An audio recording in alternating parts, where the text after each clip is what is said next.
Greetings all! Today, we will be examining the rare electric-type Pokemon Tynamo, its equally rare evolution Eelektrik, and its final, exceptionally rare evolution Eelektross, collectively known as the EleFish Pokémon. Though they might be incredibly weak at a young age and are not too much of a threat, the members of the Tynamo family are still dangerous fish to go near and more than capable of inflicting lethal damage upon anything that dares to get too close to their presence. Tynamo possess small, white bodies with a fish-like form to them, with a large, fused dorsal and pectoral fin that runs along both their upper and lower sides from their back of their head and to the end of their body, forming a thin tail-like form at the end. Their large black eyes complement their physical form, as does the yellow wobbling line that runs along their main body, in conjunction with a series of striped lines where muscles connect internally near the base edges of their fin, their mouth existing as little more than a diamond-shaped opening with no teeth, offering a view into the red interior of their mouth. Their evolved form, Eelektrik, have a much more eel-like body form, with dark blue skin and a pale yellow underbelly, their dorsal and pectoral fins having become unfused and existing as separate, fan-shaped fins the same color as their underbelly. Their mouth is tinged with a red lip, the same color as their tail fin, and the side of their body possesses a series of 3 bright yellow spots on each side. Their eyes have become pinprick in nature, with a yellow band of flesh surrounding them, having a pair of extensions towards and away from their mouth, which itself has grown a quartet of razor-sharp teeth, perfect for clamping down and biting through prey like a circular food processor. Their final evolved form, Eelektros, have a similar body form with the same color skin and underbelly, but they have developed an extension of fleshy material off on their backs with a warped, pale yellow fin on its underside, their tail fin similarly expanding and changing the same color, covering the length of the creature's lower form. They have developed a pair of fins on their tail that act as limbs that they can use to move around slightly, and they have grown a large pair of upper limbs, ending with a flattened hand with 3 claws each and a pair of bright yellow dots on the upper side of their hands, one larger than the other. They have one less dot on their heads as they did before as Eelektrik, but the yellow extensions of color on the flesh around their eyes have extended, the sclera of their black eyes has turned a blood-red color, and their teeth have grown up and over the red lip rimming their mouth, forming a powerful jaw capable of crushing and slicing through soft flesh with little trouble. The members of the Tynamo family are unique among sea-dwelling life forms in that they are not only able to breathe on both land and water, having evolved both gill apparatuses and air-breathing lungs, but generally prefer to hunt and live outside of the water, to the point where they have completely lost their water-type properties over the course of the development of their family, becoming pure electric-type Pokemon. This makes them, along with Stunfisk, the only known fish-like Pokemon to have done so, and puts them at a unique advantage compared to similar forms of life in the sea. It is thought that these creatures developed this peculiar form in response to the state of their young, as Tynamo are incredibly weak and easy fodder for most ocean predators, and they are rarely ever born in large enough numbers to compensate for this issue. On land, though, there are very few predators that have an inclination to try and eat them, making it a perfect environment to adapt to and raise young in the boundaries of once they have hatched from their eggs underwater. While their fully evolved form has the capacity to move onto land physically, the other members of the family do not. To compensate for this, these creatures have developed an incredibly powerful electrochemical system in their bodies that not only grants them impressive electrical powers, but, more importantly, generates an electromagnetic field around them so strong that it causes them to levitate off of the ground constantly, in turn allowing them to live on land without ever really having to touch it. This, combined with the decent numbers that they do spawn in, offers them a fair chance at survival in the wild, though they are still quite rare and only seem to ever spawn in areas that have unusually strong electromagnetic fields within them. Though they are quite weak at a young age and take a long time to start to develop further, these creatures can still prove to be a nuisance as their electromagnetic powers are intense enough that every member of the family is granted access to the levitate ability as their sole ability, making them the only known Pokemon in the world that naturally lack any type weaknesses under normal combat scenarios. As far as their stats are concerned, in the case of Eelektros, they are actually quite strong in many areas, and as a fully evolved electric-type Pokemon, are only lacking in a few departments. For one thing, while their skin is surprisingly tough and able to take a beating, it is slightly conductive to energy-based strikes, and is thus a bit less resistant to special attacks than some might like, even though both of their defensive stats are equal on that end, and their sluggish body form and somewhat limited metabolism renders them fairly slow, resulting in them having below average base special defense and speed stats for a fully evolved electric-type Pokemon.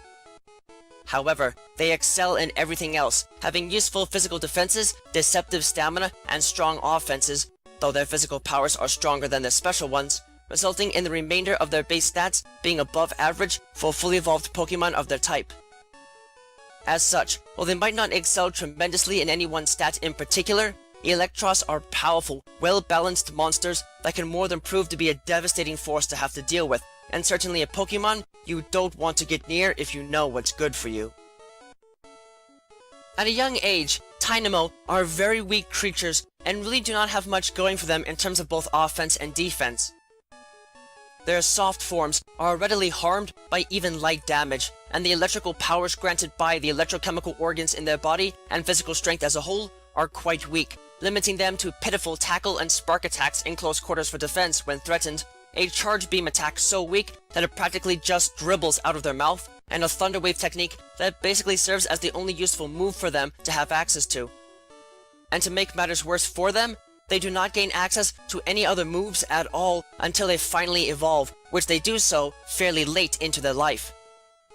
The fact that they have such slow metabolisms that they can subsist entirely off of electricity might give them a biological hand, but in this context, that is rarely enough to help them survive to evolve into the next stage of development.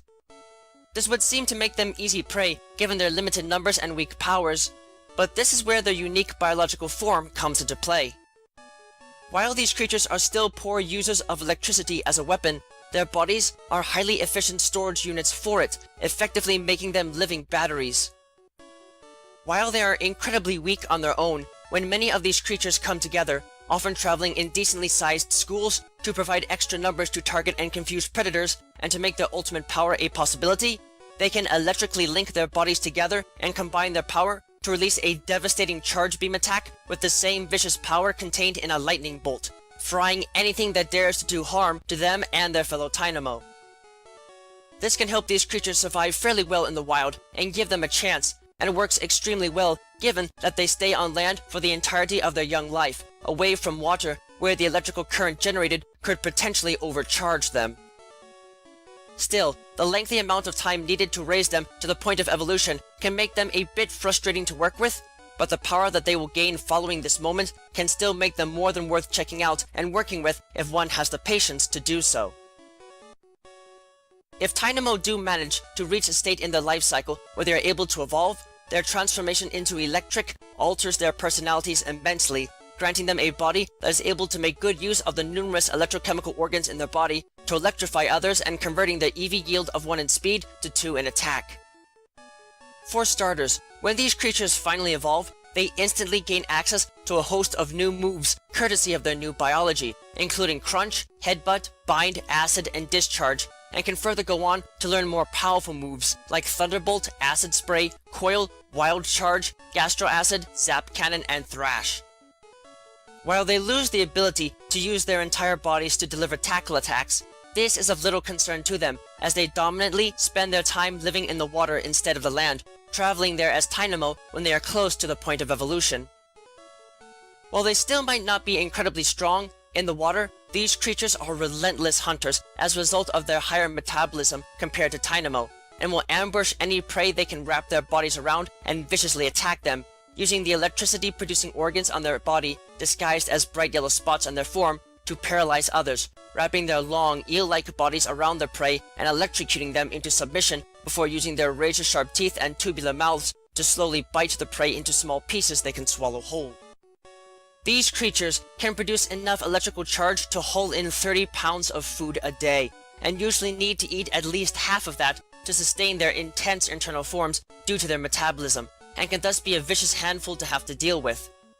The only good thing that comes with this ferocity is an attitude that can make them perfect for taking down opponents in battle, as their relentless nature can make them hard to tire out and force opponents to have to rely on brute force to knock them out before they can start dealing severe damage to their opponent.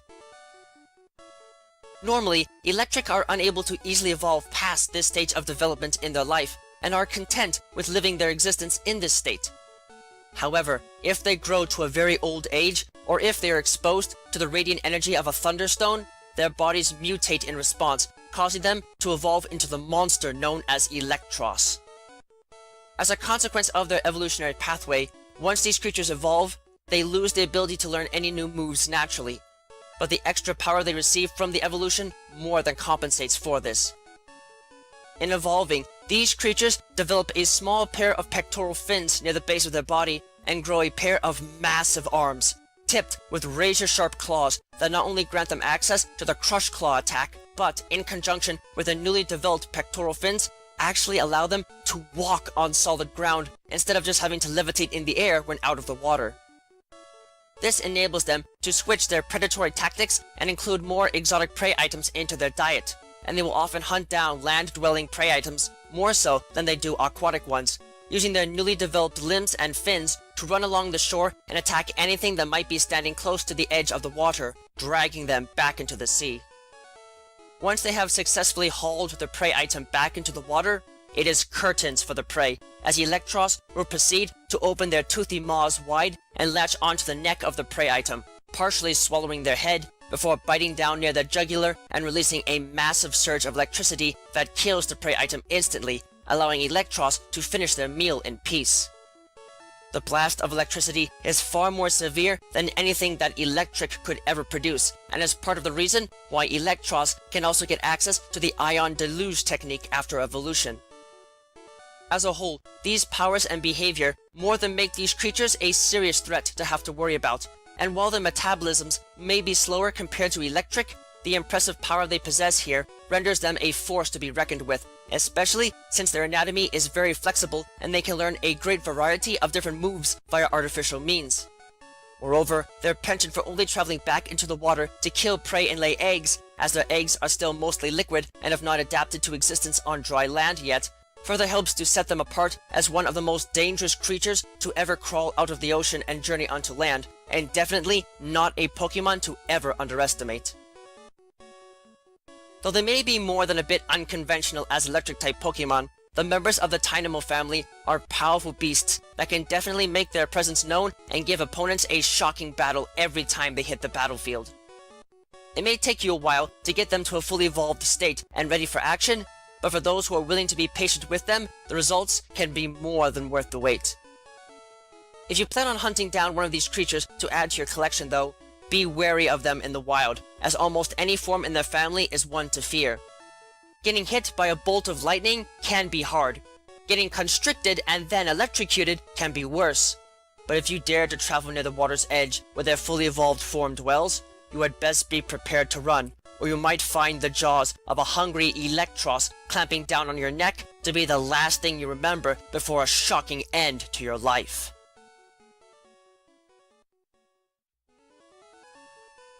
Thank you all for watching this video. It is always an honor to be able to speak with you all on the subject of Pokemon in a way that brings me great joy and happiness in my work. If you would like to keep tabs on past and future work, click that subscribe button, check out my work on DeviantArt, and don't be shy about following me on Twitter, where you can find pertinent announcements on upcoming work before it is officially posted. Links to both can be found in the video description. If you would like to support my work and help Miguel and I continue to produce more content for you and improve upon our presentation, please visit us at my Patreon page, which you can also find a link to in the video description. With that, I thank you for watching and I wish you well.